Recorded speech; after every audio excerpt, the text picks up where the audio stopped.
E beh, vi immaginate quanto sono emozionato, felice e anche spaventato, no, di fare questo incontro. Come affrontare, no, questo mondo così complesso, così articolato, così forte e contraddittorio. Diceva un grande critico, che era Cesare Garboli, che gli artisti tirano le parole in cielo, fanno volare le parole e noi critici dobbiamo cercare di riprenderle, di portarle a terra e dare un senso terreno alla creazione artistica. E in qualche modo gli artisti, voi artisti, create il mondo e noi facciamo la segnaletica, no? Facciamo le strade. E allora cercheremo assieme di conoscere, di scoprire questo mondo di cui abbiamo avuto un assaggio straordinario ieri sera, con questo violentissimo attraversamento di Riccardo III di Shakespeare. Alcune brevissime note sul percorso della compagnia di Atrabilis e di Angelica Liddell, che è nata a Figueras, e già qui sembra quasi un segno, un segno del destino in qualche modo, perché è la città di Dalì. E non so quanto questo possa aver influenzato in positivo o in negativo come reazione la creazione di Angelica. Un cambio di nome, un nome d'arte, Liddell, che evoca immediatamente Lewis Carroll, una laurea in psicologia che Angelica definirà una perdita di tempo, e poi l'incontro con Gumersindo Puce e la nascita della compagnia. La nascita della compagnia, che è data, se non sbaglio, 1993, ma già prima qualche spettacolo aveva fatto segnalare, aveva fatto notare questa artista. Un artista che ha sviluppato un linguaggio, l'avete visto già fortemente ieri sera, molto concreto, materiale, fisico, che spinge sempre di più verso la performance artistica, in qualche modo divorando, ruminando il teatro, ruminando il classico e superando ogni convenzione sia estetica, teatrale, ma anche etica e morale. No? L'avete visto soprattutto ieri sera in questo monologo virulento di Riccardo. Un percorso che rompe barriere, rompe steccati, e che ha però dei temi molto forti che tornano poi di spettacolo in spettacolo: la morte, la violenza, la sessualità, il potere, il rapporto con la letteratura, con le citazioni, con la musica, il rito, la tragedia. Tutti argomenti che hanno fatto sì che alcuni studiosi chiamassero subito in causa Antonin Artaud, o anche, per la capacità di denuncia fortissima, o anche Pierpaolo Pasolini. Ma ci piace anche evocare, per questa enorme, bellissima macchina vocale, no, di cui abbiamo avuto prova ieri, ci piace evocare Carmelo Bene, ci piace evocare il Living Theatre per l'uso del corpo, no? Per l'uso disinibito del corpo, per la manifestazione aperta del corpo, ma ci piace poi arrivare, pensate allo spazio scenico, no? Avete visto lo spazio scenico di ieri, che era quasi una installazione, no? da arte povera, con la paglia, con tutti elementi concreti, là. Ci piace evocare anche Marina Abramovic e Olai, quando Gumersindo si mette di fronte ad Angelica e fanno un piccolo gioco, no? Una piccola performance. Come a me è venuto in mente immediatamente l'incontro tra Marina Abramovic e Olai sulla muraglia cinese. E poi il ruolo della musica, la drammaturgia, questa scrittura dissacratoria, anche autodiffamante per certi aspetti, no? Perché si mette continuamente in gioco, si svela, no? in tutti i suoi meccanismi. Spettacoli sono stati tanti, non sto qui, vedete che ho preso tanti appunti, ho cercato di riassumere un po' di cose. tanti, importanti, in Italia visti poco, ne stavamo parlando poco fa con Angelica, una piccola apparizione in un micro festival italiano poi chiuso, un'apparizione più importante al Festival Vie di Modena, e però poi il riconoscimento nei grandi festival internazionali, nelle grandi strutture teatrali internazionali fino al Leone d'Argento. I temi li abbiamo già accennati e alcuni di questi spettacoli sono stati raccolti in una trilogia, Atti di resistenza contro la morte, no? Che affrontano temi assolutamente pregnanti del contemporaneo: le migrazioni, i bambini soldato, la tirannia. E qui arriviamo ovviamente al Riccardo III, di cui parleremo sicuramente tra poco, che è emblema appunto della dialettica tra potere, tra corpo politico, tra corpo malato e corpo pubblico. Però vorrei iniziare da una domanda che stiamo facendo, che è sollecitata dal nostro direttore artistico Alex Rigola. In questo percorso artistico molto bello, che coniuga sapientemente parola, azione, corpo, in un equilibrio delicatissimo in cui sembra prevalere un elemento ma poi viene immediatamente riagguantato dall'altro, no? Quello che vogliamo provare a capire assieme è il percorso proprio creativo, cioè come si pone Angelica Lidl di fronte alla pagina bianca. Da cosa parte nelle sue creazioni?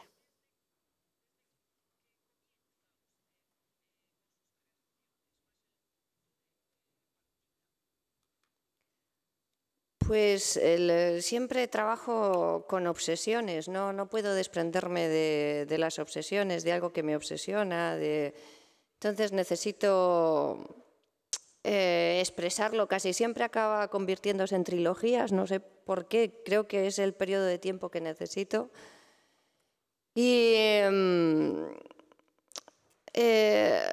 realmente no sé si el mundo te permite una página en blanco, es decir, cuando estás incómodo en el mundo, cuando no encuentras tu lugar, cuando estás airado contra casi todo, realmente no tienes papel en blanco, ¿no? Te lo ponen, el mundo te lo pone muy fácil.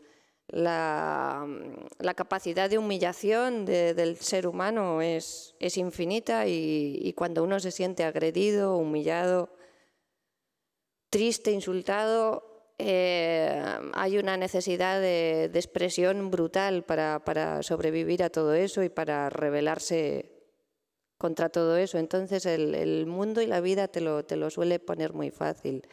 Y a la hora de decidir con lo que quiero trabajar casi no lo decido, se me impone de alguna manera, las circunstancias lo imponen, el amor lo impone, la tristeza lo impone, la venganza lo impone, y ha cambiado bastante el proceso desde que empecé hace 20 años hasta ahora. Pues la verdad es que sí que ha habido muchísimos cambios, ¿no? Al principio era mucho más sistemática, cuando entraba en la sala de ensayos llevaba toda la obra dibujada, como en el cine, llevaba todos los dibujos, intentaba ser fiel a esos dibujos, algunas obras, no muchas, algunas sí son fieles a esos cuadernos, es decir, son reproducciones de esos cuadernos, pero luego poco a poco, conforme fue pasando el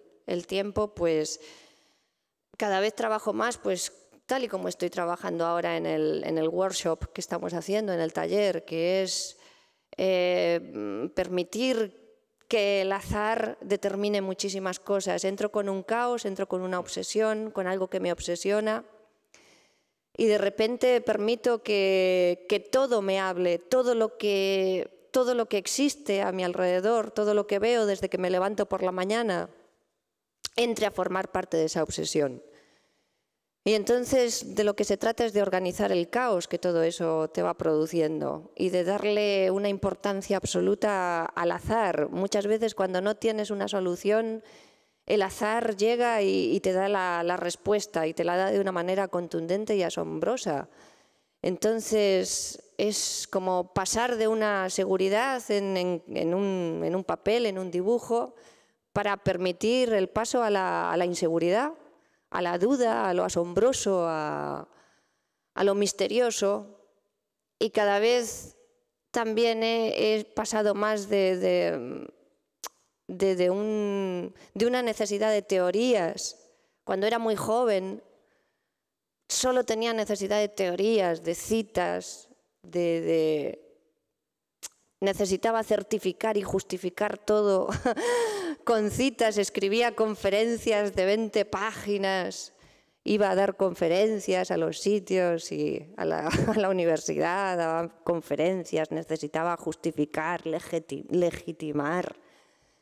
Y ahora la verdad es que cada vez me he desprendido más de todo eso y le doy una oportunidad muchísimo mayor, mucho mayor al misterio. Y al final la expresión es misterio. Y yo creo que el misterio me va a llevar directamente a lo sagrado, no sé, de alguna manera. De alguna manera creo que sí que voy a llegar a la idea de sagrado a través del misterio, que es lo que ahora me emociona, el misterio de ver cómo sucede algo. Lo que estoy viviendo en el taller que estoy haciendo aquí con los chicos con los que estoy trabajando es algo que me da muchísima fuerza porque me reafirma en la idea de misterio, en cómo se van ensamblando las cosas y en la oportunidad que hay que darle a eso, ¿no? A que sucedan cosas, a que todo entre a formar parte de un proceso, de una obsesión, y luego cómo todo eso se formaliza, ¿no? Sin necesidad de justificaciones ni teorías, y dejar que la obsesión siga su curso y las obsesiones de los demás. Y eso, pues sí, seguramente me llevará algún día pues, a la idea de algo, al extremo del misterio che è lo sagrado, no? Beh, già qui vengono fuori 1000 domande, adesso cerchiamo di tenerci. Del laboratorio parleremo più diffusamente tra poco perché sono molto curioso. Mi sembra però molto interessante scavare di più questo rapporto appunto con il mistero e con il sacro, con la ritualità. Anche ieri sera in Riccardo abbiamo visto una liturgia molto, molto forte su cui voglio tornare appunto. Ma qual è il processo poi di sedimentazione di questa ritualità? Come poi la ritualità viene tradotta in drammaturgia scenica?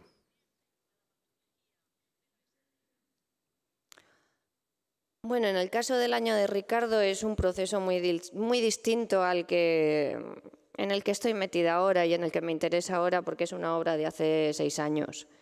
Entonces es un proceso de trabajo muy distinto y es muy distinto cuando trabajas solo. Porque Sindo se incorporó después a los ensayos. El año de Riccardo tardé para poder decir el texto tal y como está dicho, me encerré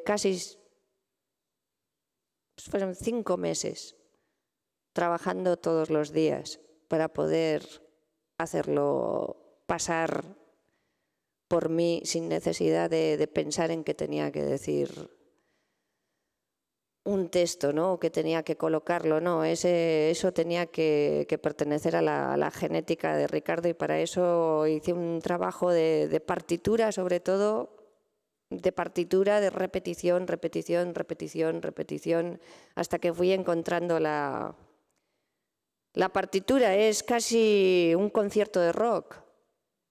Es un concierto de rock con partitura, al menos eso me parecía que Riccardo, que este bufón siniestro, Pues habría soñado con ser una estrella de rock, entonces me lo planteé desde ahí. Y técnicamente, pues lo que utilicé fueron periodos maníaco-depresivos, ¿no? Me pareció que estas relaciones entre el cuerpo y el poder pasaban por un... Me pareció que Ricardo III era un maníaco depresivo. Y me pareció que debía aportarle al Ricardo mis estados maníacos y mis estados depresivos. Y siempre, bueno, cuando trabajo con actores siempre les pregunto qué parte de su alma le quieren dar al personaje, o qué parte de su alma le quieren dar al texto, qué parte de su fango, de su basura, de su negrura quieren aportar a algo construido, ¿no? Y en este caso, pues yo a Ricardo III le concedí mis estados maníaco-depresivos. Entonces necesitaba trabajar con los picos de la euforia y con los hundimientos, ¿no? Y con la enfermedad. Y en ese sentido, técnicamente, intenté llevar al límite la euforia de este hombre. Intenté llevarla al límite mediante el exceso corporal, llevando al límite el cansancio. En el año de Ricardo el agotamiento es precisamente el motor, y llevar al cuerpo al límite, al límite, al límite, al límite. Y básicamente esa fue la construcción, ¿no? Y luego también no solamente interviene la técnica, sino una profunda convicción de que en aquel momento era necesario. Yo recuerdo que en aquel momento se estaban haciendo muchos Ricardos III, creo que hasta Alex tenía también su Ricardo III, creo que todos teníamos una necesidad de hablar del mal, porque algo estaba ocurriendo en el mundo que nos hacía estar incómodos, y se estrenaron muchos Ricardos, y en vez de que aquello me pareciera pues una coincidencia tediosa, o no, me parecía muy interesante. Todos necesitábamos hablar del mal. Entonces, no solamente la técnica entra a formar parte de la construcción de una obra, sino una profunda convicción de que eso es necesario. Creo que cuando esas dos cosas se juntan, lo uno soporta lo otro, ¿no? Si solamente nos enfrentamos a la técnica por la técnica no significaría gran cosa, sería un ejercicio virtuosístico nada más, ¿no? Y eso pues tampoco me interesa mucho. Ecco, questo lavoro fino all'eccesso, questo lavoro fino all'esasperazione del corpo ci porta nei territori della body art, ci porta nei territori della performance, che sono molto vicini al teatro di Angelica Lidl. Il movimento eterno, continuo, l'avete visto ieri sera in scena, ma anche negli altri spettacoli, torna come appunto chiave. Allora, cosa racconta il corpo in scena? È un corpo politico, è un corpo rivoluzionario, è un corpo oggetto? Che idea ha oggi del corpo in teatro, Angelica Lidl? Pues el cuerpo es el lugar de la violencia absoluta, del nacimiento. El nacimiento es un acto violento. La muerte es un momento muy violento, y el sexo es otra forma de violencia. Entonces el cuerpo es el lugar de la violencia, básicamente de la violencia desde el nacimiento hasta la muerte. Y eso me gusta mucho como lo explica Derrida. Y por eso Derrida habla del cuerpo como el objeto del sacrificio, porque precisamente el cuerpo está relacionado con la violencia. Entonces, cuando uno pone el cuerpo en el escenario, es un cuerpo sacrificial, es un cuerpo que se entrega al sacrificio por la propia violencia que conlleva estar vivo, ¿no? De alguna manera. Básicamente es eso. In questo teatro dell'eccesso, in questo teatro dei corpi, abbiamo visto anche ieri, evochiamo i manga e evochiamo il coeletto, no? Tutto entra in questo magma ribollente, tutto viene frullato e rigettato sulla scena. In qualche modo esiste una dialettica tra postmodernismo, cioè questa capacità sincretica di usare tutto, di farsi assorbire da tutto, come ci diceva prima Angelica Liddell, e anche però la tragedia classica. Qual è il legame allora tra tradizione? Lei ha affermato che il suo non è un teatro di ricerca, non è un teatro d'avanguardia, ma anzi è un teatro di tradizione. Qual è il legame appunto tra questi due mondi?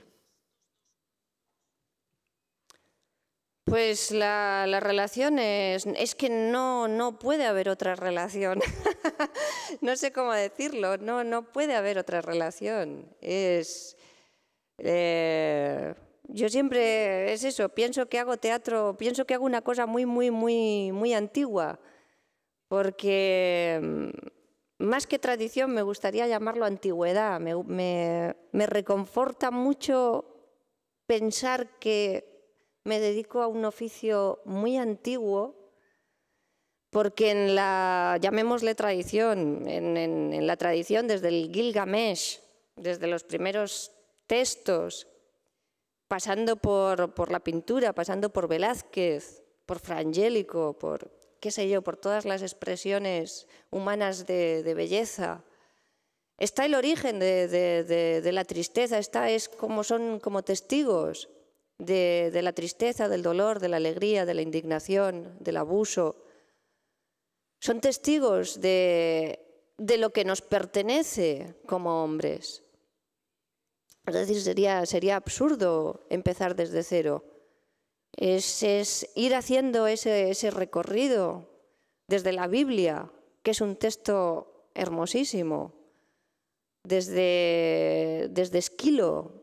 Me parece que tener en cuenta lo antiguo, la antigüedad, es lo que nos da conciencia del origen de la tristeza humana, de la naturaleza humana, es lo que nos permite esa continuidad para poder comprendernos o asombrarnos de nosotros mismos o asombrarnos de la naturaleza humana, pero seríamos muy estúpidos, ¿no?, si no tuviéramos en cuenta el origen, cómo cada uno ha retratado a su manera la belleza, el dolor, la corrupción, la ira. Eso es lo que nos habla de nosotros mismos, ahora, hoy. Por eso a mí no me gusta hablar de actualidad ni utilizar la actualidad. O sea, por ejemplo, puede parecer que cuando escribo El año de Ricardo, escribo sobre la actualidad, ¿no? En ese momento de las invasiones bárbaras, efectivamente, uno está incómodo, está indignado, está airado.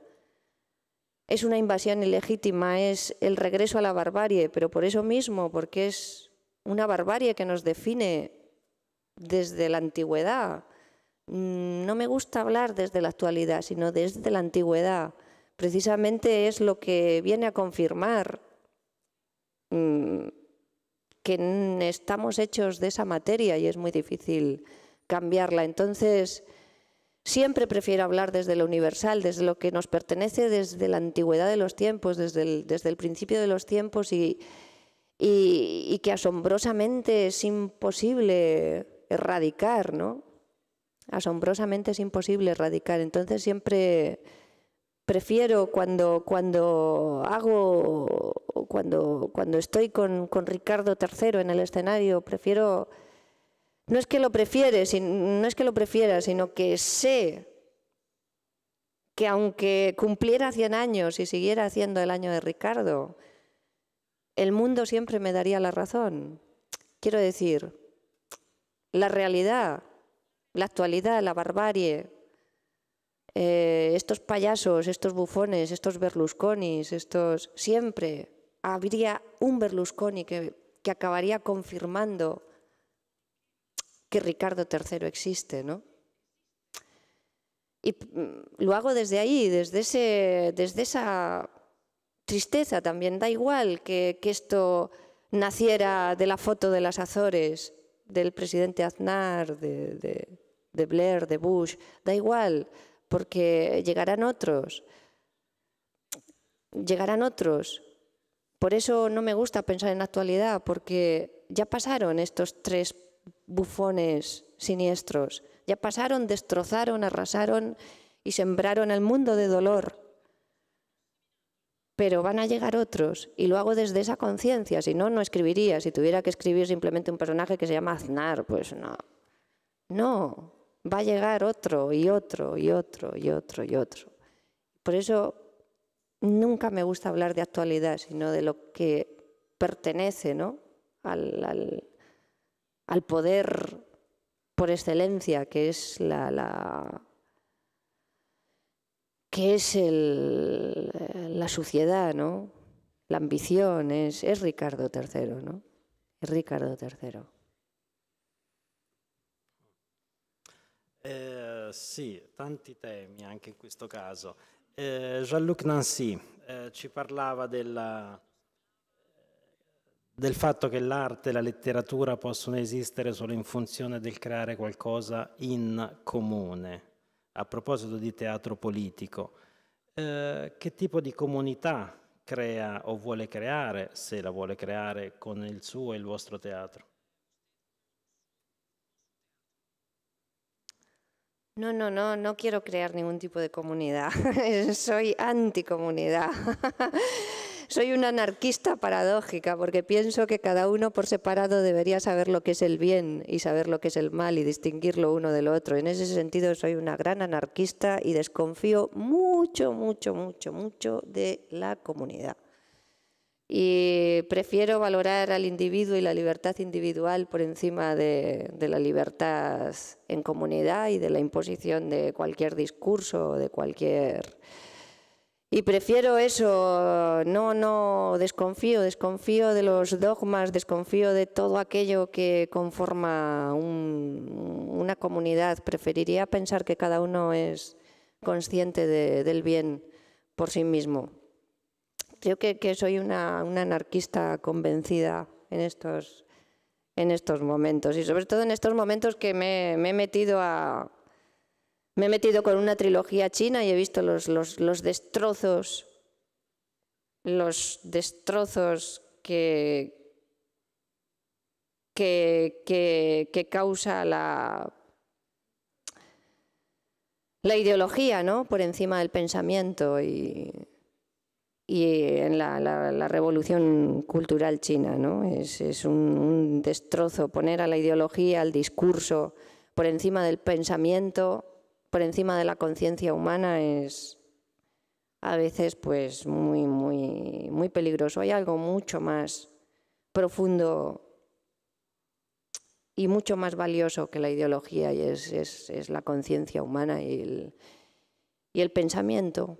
El pensamiento, la libertad de pensamiento y la libertad de expresión. Y generalmente, cuando una comunidad se impone en su aspecto totalitario, lo primero que cae es la libertad de expresión. Lo primero. Entonces desconfío mucho de cualquier imposición y de cualquier discurso impuesto y político de per se, ¿no? Y político de per se. Creo que más que teatro social o político, lo que hago es teatro antisocial, porque el hombre medio es terrible.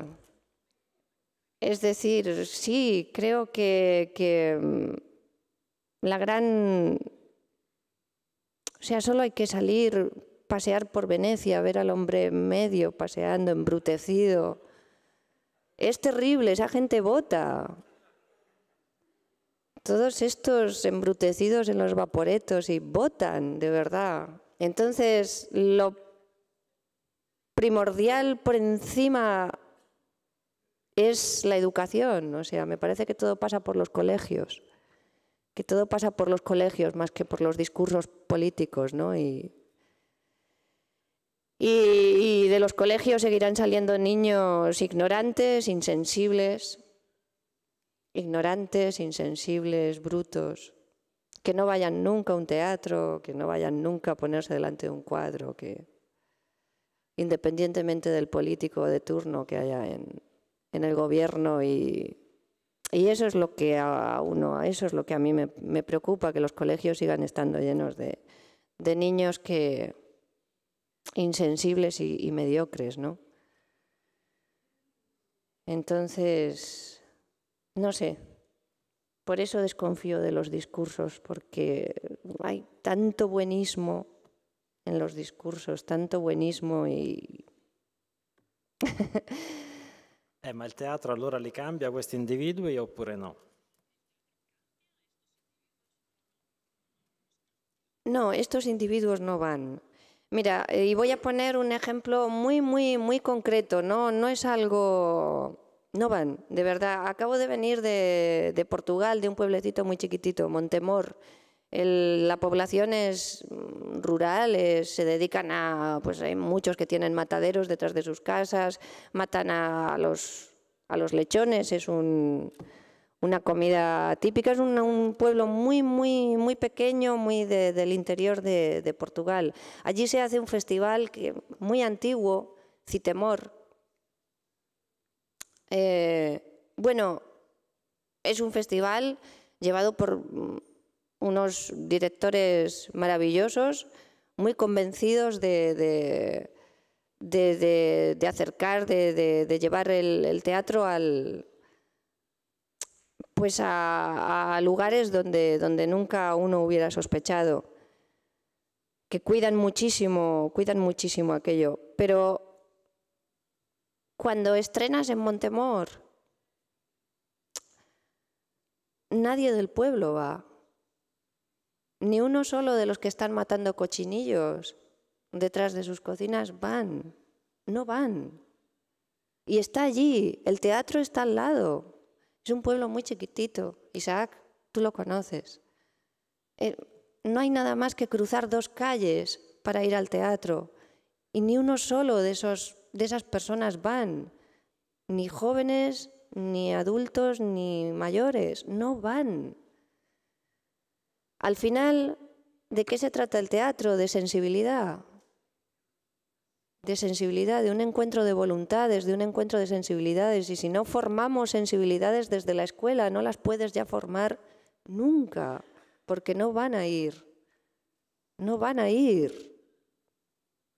El señor del bar que te pone la comida, que nos están viendo a los actores allí, que nos ven, que trabajamos, que vamos, que saben que hay un festival, lo saben. No van. Es que no van porque ni siquiera tienen curiosidad. Entonces, esto es de lo que se trata, es de un encuentro de sensibilidades, y es maravilloso. Al final lo que cuenta entre el público y la obra es un encuentro de sensibilidades, de voluntades, de gente que quiere encontrarse, verse, que quiere comprender el mundo, que quiere asombrarse, que quiere sentir, que quiere emocionarse, que quiere saber qué ocurre, que quiere que le hablen de sí mismo. Y eso tiene que empezar en los colegios. No podemos hacer nada. Yo no puedo hacer nada con el año de Ricardo. El año de Ricardo existirá para la gente que desee ponerse delante del año de Ricardo, que lo desee. Y ese encuentro es maravilloso porque yo deseo ponerme ante ellos también. Pero no va a cambiar. No va a cambiar mucho. Simplemente lo único que puede hacer es ayudar a comprender, a identificar los sentimientos de uno, la indignación de otro, a crear un vínculo entre el público y la obra. Y eso es hermoso. No sé en qué medida transforma, seguramente sí, pero cambiar una situación podrida de por sí, que es la educación, una situación pobre de por sí, que es la educación, eso no lo puede cambiar el teatro, eso lo tienen que cambiar los maestros. Eso lo tienen que cambiar los maestros. Y bueno, los políticos deberían darse cuenta, pero a veces me da la impresión de que es imposible, ¿no? De que es imposible. Entonces, poco puede cambiar el teatro. El teatro es un encuentro de sensibilidades, de necesidades, es una cosa espiritual. Y eso es una labor es una labor que empieza desde otro lugar. Desde otro lugar. Sì. Torniamo per un attimo, sono sicuro ci saranno tante domande anche da parte dei laboratoristi. Torniamo però per un attimo alla pratica scenica e vorrei chiamare in causa anche Gumersindo. Qual è la pratica di prove? Come lavorate alla costruzione dello spazio scenico? Come interviene, a che punto interviene la musica nel vostro lavoro e come vi rapportate fisicamente nelle vostre creazioni artistiche? Pues yo creo que cada obra a lo largo de los años ha tenido su naturaleza por sí misma. No podría decir que hay un método de la compañía en el que Angélica o yo o la gente que colabora con nosotros se repita o no hay una pedagogía, no hay un método. Cada obra tiene su naturaleza.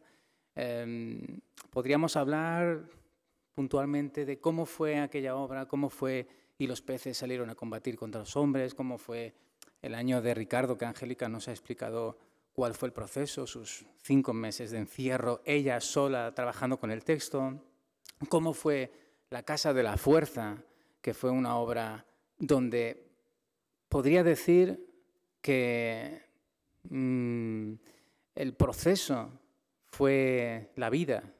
La Casa de la Fuerza podría decir que el proceso de creación de esa obra fue la vida misma, porque Angélica iba a trabajar con 3 actrices a partir de unas ideas, de unos textos, y la vida nos hizo que esa obra, que iba a ser un trabajo con 3 actrices, ensayando con ellas, se convirtiera en un encuentro de 2 mundos, ¿no? De México, de 3 actrices, que iban a ser 3 actrices españolas, pero finalmente fueron 3 actrices de Chihuahua que viajaron hasta España para contar su historia. Y en el caso de La Casa de la Fuerza fue llegando todo desde el mundo, ¿no? O sea, el hombre más fuerte del mundo, las 3 mujeres de Chihuahua, las Lola, Hetzel, las actrices de España. Entonces, fue en ese caso la vida misma, ¿no? Y cada obra pues tendría en cada obra se podría contar, ¿no? Se podría contar ese encuentro del azar que nace a partir de un texto a veces, pero que no podría definir un proceso, ¿no? He contado un poco La Casa de la Fuerza como ejemplo puntual, donde sí que hubo a lo mejor a nivel actoral, pues se iba a trabajar con uno de los elementos de la propia obra, era la resistencia hasta el final, ¿no? De la fuerza física de esas mujeres que movían 2 toneladas de carbón y que con palas y que llegaban al extremo, a la extenuación física, ¿no? Por lo que era la obra, que no es solo esto es una anécdota milimétrica pequeñita de todo una serie de grandes experiencias, ¿no? Que se vivían en esa obra. Y bueno, resumiendo y concretando, decir eso, ¿no? Que creo que cada obra tendría su historia y en cada obra podríamos encontrar un camino, ¿no? Que la definiera. Domande del pubblico. Una qui in seconda fila, 2, 3 per il momento. Grazie. Ho avuto la fortuna di vivere in una città, Napoli, dove il teatro è molto presente. Più lentamente per la traduzione. Sì. Grazie. E dove c'è un festival di teatro molto grande che ha lo stesso problema del tuo festival portoghese. sono stata portata a scuola da bambina a teatro dai miei professori. Nel mio liceo c'era anche una scuola di teatro che ha prodotto attori, attualmente ancora attori. Quello che è difficile in Italia, almeno per me, è leggere di teatro. Non parlo tutte le lingue e quindi è molto difficile. Che consigli puoi dare per leggere di teatro, veramente, per leggere i testi? E dove trovare il testo delle Años de Ricardo?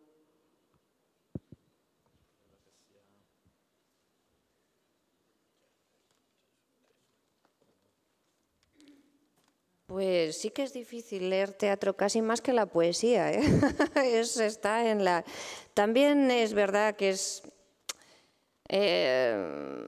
no, podría haber muchísimas más publicaciones, pero también el teatro es un hecho que tiene tanto que ver con lo vivo, con el escenario, que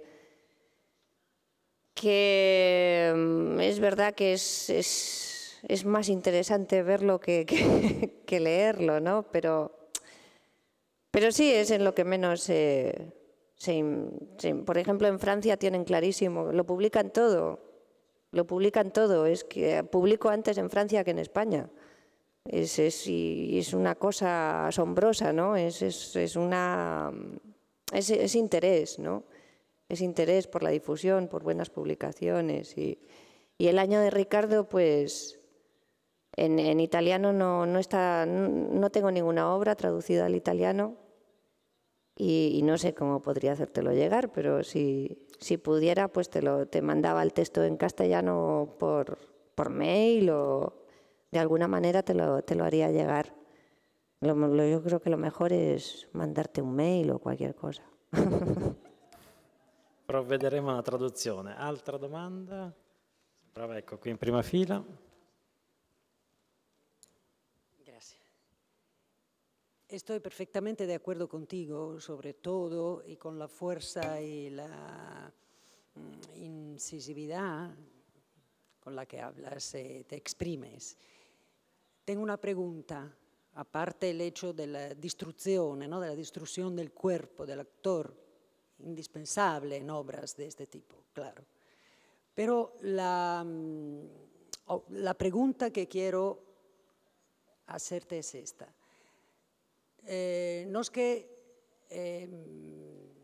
Nos ocupamos de comunicación creativa, si queremos utilizar esta expresión, teatro o lo que sea, tenemos una responsabilidad. Tu obra muy fuerte, indispensable, con un grito necesario, una urgencia, estoy de acuerdo, pero nos deja una esperanza o todo está acabado, ya. Eso, la responsabilidad de la función del arte, bueno, una palabra demasiado grande, pero de nuestro trabajo, la responsabilidad la tenemos. Entonces, hay una esperanza, tú la pones. Gracias. Es que yo vivo sin esperanza, entonces me resulta muy difícil. No creo que haya hecho una obra donde hable de la esperanza. Me decían hace poco, pero bueno, es que después de esto ya solo queda el suicidio. Digo, tal vez sí.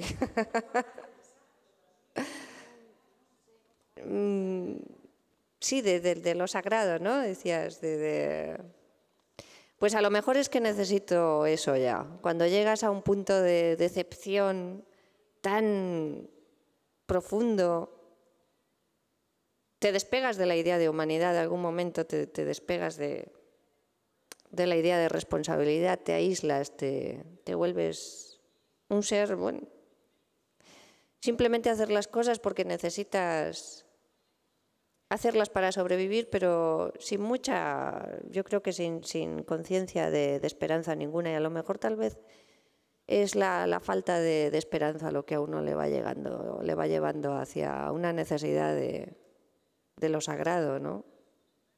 No sé por qué, pero puede que sea así. Gracias. Un'ultima domanda ancora e un altro di qua, grazie.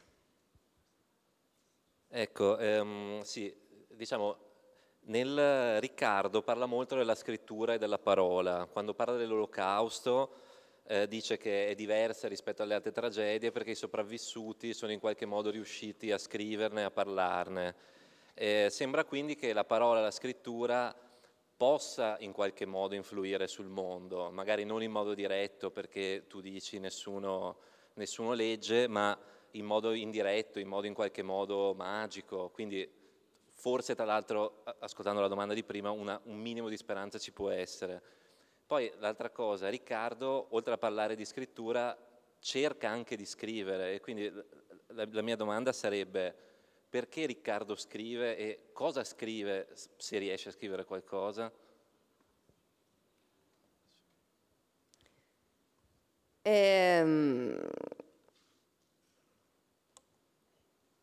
Para mí, no creo que sea para mí, es la palabra en sí misma. La palabra es un derecho. Es un derecho y es un derecho a... Fíjate, me estoy acordando de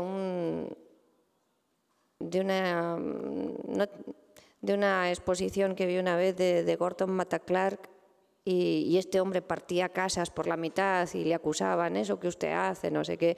Dicen, no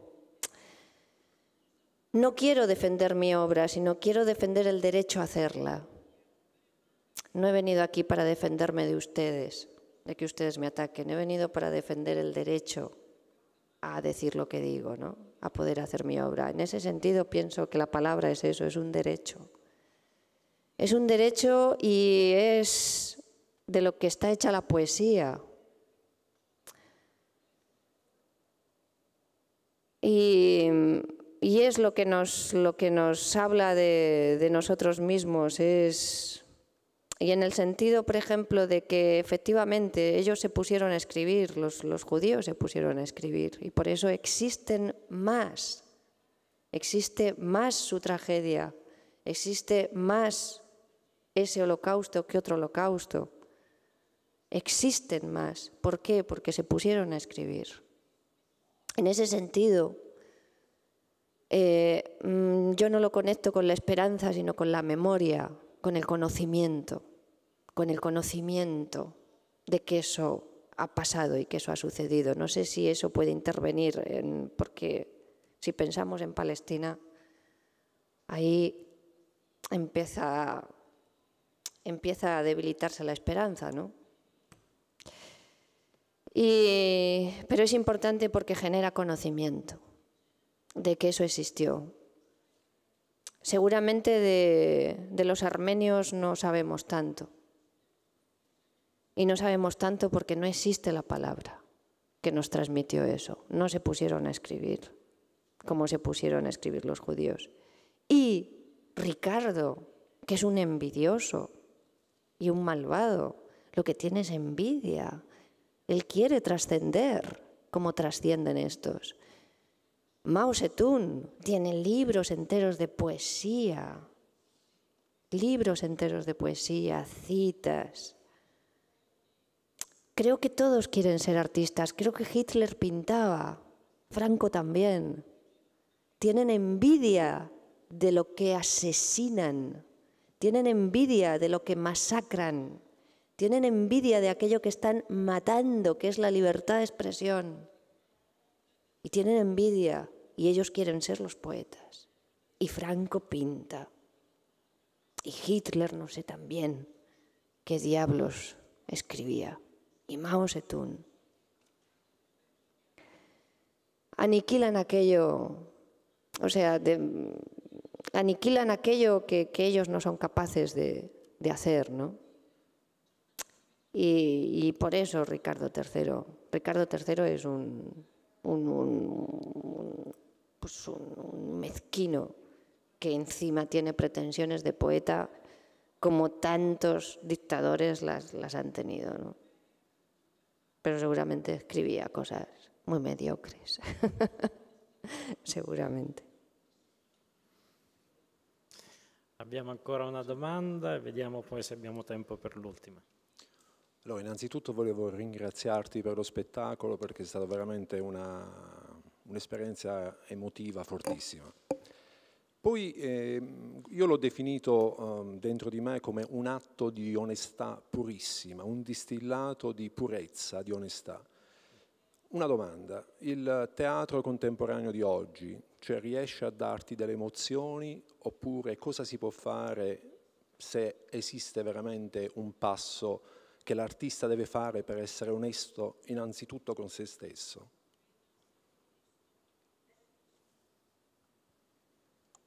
Pues mira, la sesión ayer del workshop fue un acto de honestidad tremendo.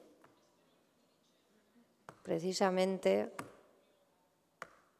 ayer fue uno de los días que recordaré toda mi vida, de honestidad. La honestidad empieza por el reconocimiento de uno mismo como ser humano, con todas sus luces y sus sombras. Y eso es lo que pasa, que muchos actores pues son mercenarios, pero mercenarios sin conocimientos de sí mismos, o qué sé yo.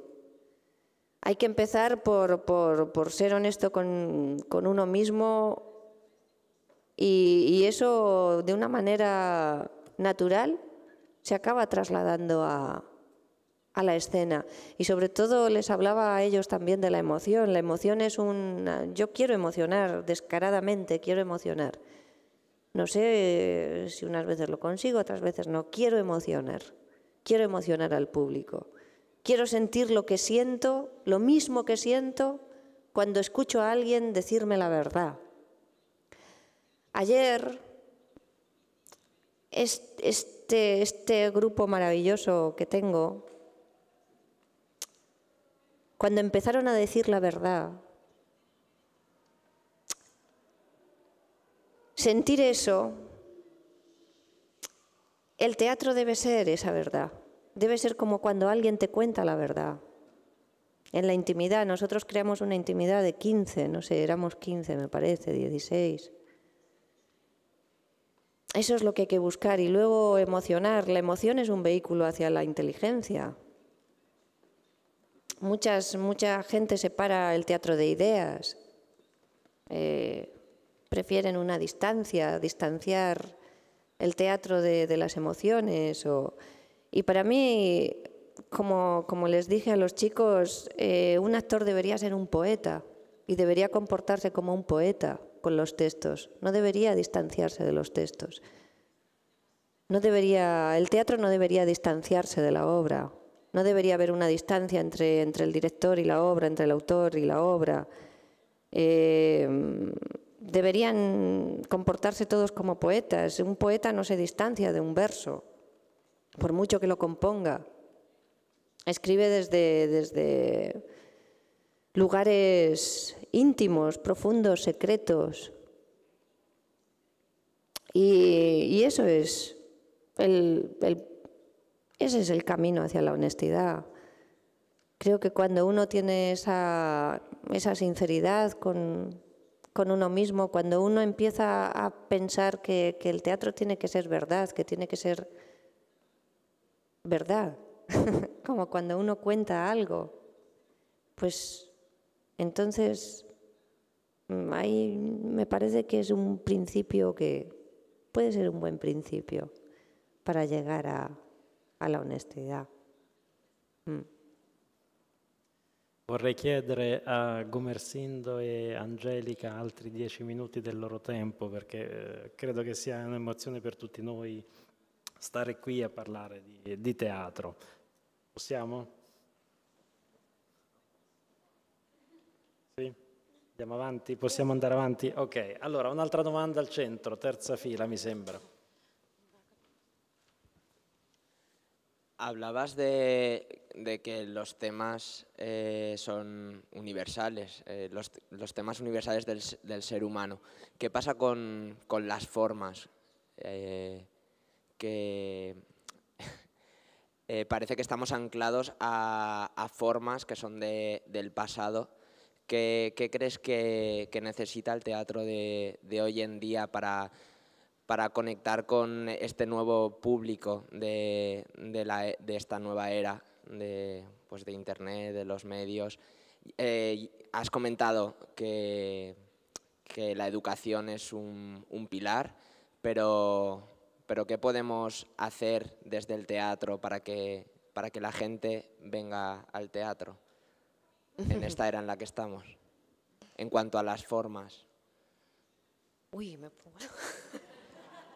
El lío. En cuanto a las formas, es que, madre mía, eso es algo que nace de algo es algo profundamente personal e intransferible. Nadie puede aportar una manera de crear formalmente, de formalizar una idea, de formalizar un concepto. Yo no, en ese sentido no me atrevo a decir el teatro formalmente debe ser de una manera o debe ser de otra, porque eso es algo que no se puede imponer, ni eso es intransferible. Es decir, por mucho, fíjate, por mucho que uno intente inspirarse en otro, incluso aunque fuera un plagio, como Hugo, que me plagia, aunque fuera un plagio sería distinto. La forma está tan apegada a una decisión personal, a uno mismo, que no me atrevería a decir qué tipo de teatro hay que hacer para atraer. Yo creo que hay algo más profundo que atrae a, no sé si más, yo creo que lo que, a mí, yo como espectadora, yo no sé lo que trae a la gente, a mí lo que me apetece ver es, pues, gente que no sé cómo decirlo, lenguajes que sabes que solo esa persona lo puede hacer y que tú nunca podrías hacerlo. Personas que te asombran, que quisieras matarlas porque quieres hacer lo mismo. Quisieras matarlas. Yo quisiera matar a Thomas Bernhard cada vez que lo leo. Diría, por Dios, este hombre no tendría que haber existido nunca. Entonces, cuando deseo matar a alguien y decir, por Dios, ¿por qué yo no puedo hacer esto? A mí eso es lo que me lleva, el asombro de aquello que uno nunca podría haber imaginado, pero sobre todo y por encima de todo la revelación de alguna parte del alma humana. La revelación de alguna parte del alma humana. No, si uno está demasiado preocupado por otras cosas, por la forma, al final puede incluso hasta acabar convirtiéndose en un cliché, ¿no? Es decir, no, es necesario seguir esta línea, o casi se acaba convirtiendo en un cliché. Pero si tú lo que quieres es conectar, revelar algo sobre el alma humana, si tu verdadera intención es esa, ya intentarás solucionar tus errores, tus taras, mediante la forma. Ya algo en ti hará nacer una forma nueva, porque en el fondo la estética es la manera que tenemos de solucionar lo que no somos capaces de hacer. Todo aquello que no somos capaces de hacer lo solucionamos con otras cosas que al final se convierten en nuestro lenguaje personal y en nuestra estética. Yo no sé, nunca podré hacer cosas de gente a la que admiro profundamente. No sabré hacerlo, y como no sé hacerlo, hago otra cosa. Esa es la cuestión. Eso es inseparable de lo que... Pero el objetivo principal es hablar del ser humano. Y cuando quieres hablar del ser humano, ya habrá una manera ya encontrarás la manera de hacerlo. Bene, grazie ad Angelica Lidl, grazie a Gumersindo Pucce, grazie a voi, a domani. Gracias a vosotros.